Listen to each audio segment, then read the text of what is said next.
Okay, I just spent like 10 minutes filming and refilming a segment where I was talking about how life would be so much easier if I could just move things directly from my computer to my iPad. Well, guess what? I fucking can't. Yeah, I'm gonna stop you right there, but that was a fucking lie. Guys, I'm gonna cry.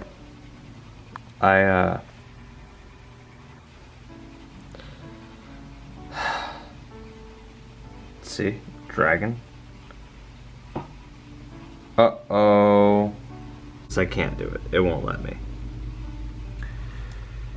I'm gonna fucking cry, dude. Okay, guys, so I'm piecing something together in my brain right now, right? So, Matt Vogel took over for Carol Spinney as Big Bird a while ago, right? I guess like 2018, because that's when Carol Spinney like officially retired. And also around that time, Muppet Studios, Disney, fired the guy who had been playing Kermit, Steve Whitmire, and after auditions, Matt Vogel was selected to play Kermit from that point on. So Matt Vogel is single-handedly, this one dude, is the performer behind the two most iconic Muppet characters, Big Bird and Kermit. That is fucking insane. Think about that. Really think about that. He is not only the big yellow bird that everybody knows, but he's also the little green frog that sings and dances that everybody knows. How fucking batshit. And people can say whatever they want about, oh, he doesn't sound like Kermit. Nah, there's better impressions on YouTube of Kermit. Fuck you. And I only say that because they're all judging his Kermit based off of, oh, well, you know, fucking Steve Whitmire sounded closer to Jim, and he says that he was hired because he's supposed to sound closer to Jim, but he doesn't. He sounds fake. It's so dumb. Dude, he's doing his best, and it's pretty good. I mean, if you go back and you listen to Steve Whitmire's first performance as Kermit, it sounds wonky and wrong. And it took him a couple years to get used to the character, just like it's taken a couple years for Matt Vogel to get used to the character. His two first public performances, or technically, yeah, no, his first two public performances where he was doing the Muppets to a large audience, where he was playing Kermit to a large audience, where the Muppets take the O2 Arena and the Muppets take the Hollywood Bowl. That is a lot of pressure, man. That's a lot of pressure, especially for, like, your introduction to the character. Your public introduction as the character. Fuck, that's a lot. And not only that, but, like, it's not just, like, the voice. There's so much that goes into performing a Muppet character. And, I mean, I don't even perform a Muppet character, but, like, I did a lot of puppetry when I was younger because I wanted to be a Muppet. I still kind of do want to be a Muppet performer, not gonna lie. But there's part of me that's a Muppet performer at heart, right? And that being what it is, I don't think people realize it's not that easy. It's not easy at all, especially for a character like Big Bird, right? Because for Big Bird is 8 feet tall. And with Big Bird, you gotta... Where's my jar? Okay. The fucking jar. Alright, I got the jar out. Alright. Flip that camera doohickey up there. Alright, so for Big Bird is like 8 feet tall. That is not 8 feet. I don't think that's 8 feet tall. But for Big Bird, what you gotta do is your right hand goes up into the mouth of Big Bird, right? And your pinky goes in this little circle thing. That little circle thing is the mechanism for Big Bird's eyes, or his, what are they called? That thing. What is that called? They're called eyelids, you stupid motherfucker. How could you forget the term eyelids, you dumb... This I'll remember in editing and I'll add it in there. But it controls that, right? And you put that way above your head, right? And then you have your left hand in the hand of Big Bird. And there's a wire that goes from that hand up through the body and then down to the other hand. So when you move this hand up, that hand goes down. When you move this down, that hand goes up. So that being what it is, you also have this giant monitor strapped to your chest where you're looking down and you got this tiny little screen to look at so you can see what you're doing. And then you have your script taped to the inside of the bird. And the whole thing is like 80 pounds. So you're sitting there and you're doing this and you're performing and you're walking around in that character. And as you're walking around in that character, you're also having to watch what you do on the monitor and like read your script at the same time. That's so much fucking work. And that's just Big Bird. That's one character. And Big Bird has to roller skate sometimes. Big Bird has to run. Big Bird has to dance and sing. I don't know about you, but that sounds like a hard fucking job, man. That's absolutely insane. And you gotta think, like, he's one of 2 people to do that in the American Muppet Studios, right? It was him, and it was Carol Spinney. May Carol Spinney rest in peace. That is batshit insane, right? Not only that, but he plays the Count on Sesame Street. He plays Floyd Pepper. He plays New Zealand. He plays Uncle Deadly.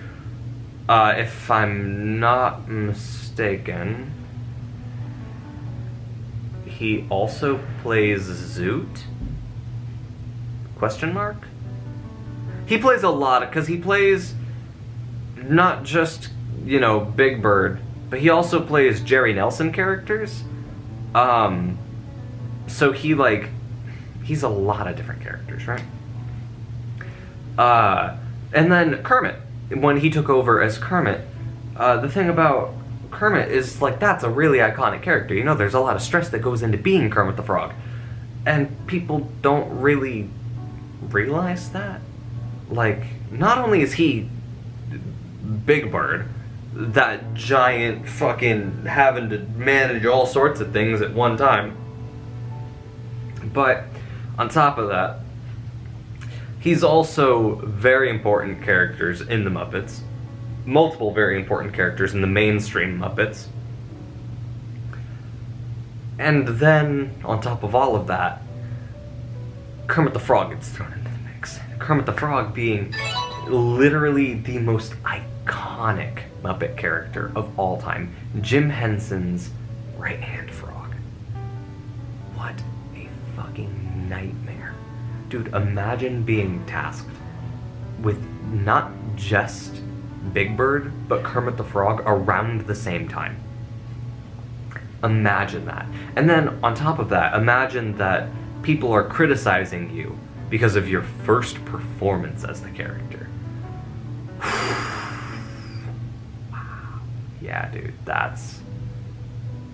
Dude, I would definitely be off my fucking rocker if that were the case. And then, on top of all of that, consider the fact that he still kept pushing and trying his hardest and getting better and better in the character. And I don't care what people say, it's still Kermit the Frog. I actually really like Matt Vogel's take on Kermit the Frog. I get why Steve Whitmire portrayed Kermit the way he did. He played Kermit for 20 years, so Kermit progressively got more and more tiring, or not tiring, but he got more and more tired and more of this exhausted middle-aged man, which is fair because Kermit is constantly having to be the straight man and the moral compass and the restraint force on the rest of the Muppet cast. So I get why he'd be tired, that makes sense. And I loved Steve Whitmire's Kermit. But I think what a lot of people don't realize is Matt Vogel can't really be Jim's Kermit or Steve's Kermit. when you perform a character, and this isn't just in Muppet performing, this is in all performing. I've been doing it 14 years. When you try to just mimic somebody else's version of a character, you're not gonna get anywhere. Doing imitations of another person's iteration of character never works out. If you try too hard to be someone else's version of a character, you're never gonna let that, it's gonna feel stale. It's gonna feel stale and old and wrong. Because when you perform, you're amplifying pieces of yourself, and you're putting yourself into the character that you're portraying. And if you try too hard to be somebody else, then you're never gonna let that character grow. And it's never going to be part of you. And if you never become part of that character, and the character never becomes part of you, then the performance is lackluster, and it's never gonna be what it should be. Okay, this has been a 10-minute spiel about the Muppets, along with the other clips that I filmed. So thank you everybody so much for watching. I hope you have a wonderful day and night whenever you're watching this. Not even gonna hide it, shameful plug, please share the channel. Please help me get more subscribers. I need 1,000 subscribers in like 300 and, I think for this it's 304 days. 304 days. So in 304 days, I need, for me, 957 or 953 more subscribers. So, you know, if you can manage that, because this is day 61, you know, if you can manage to help me boost the channel so I can do this big farewell live stream, which I've already started planning. And also just because there's a lot of upcoming things that are going to take off soon, very, very soon. The only restriction is COVID, and hopefully that'll start being dealt with properly. And once it is, I got some fucking banger videos, bud. So again, thank you so much for watching. I hope you have a wonderful day and night whenever you're watching this. Please leave a comment if you can. I love reading comments. I love responding to comments, even if it's completely unrelated to video. Like, even if it has nothing to do with the video and you're just saying hi, please do say hi. I like talking to you guys. I don't have friends. So thank you so much for watching. I already said that 3 times. Remember that every second is a gift. Memento mori. And we go forward.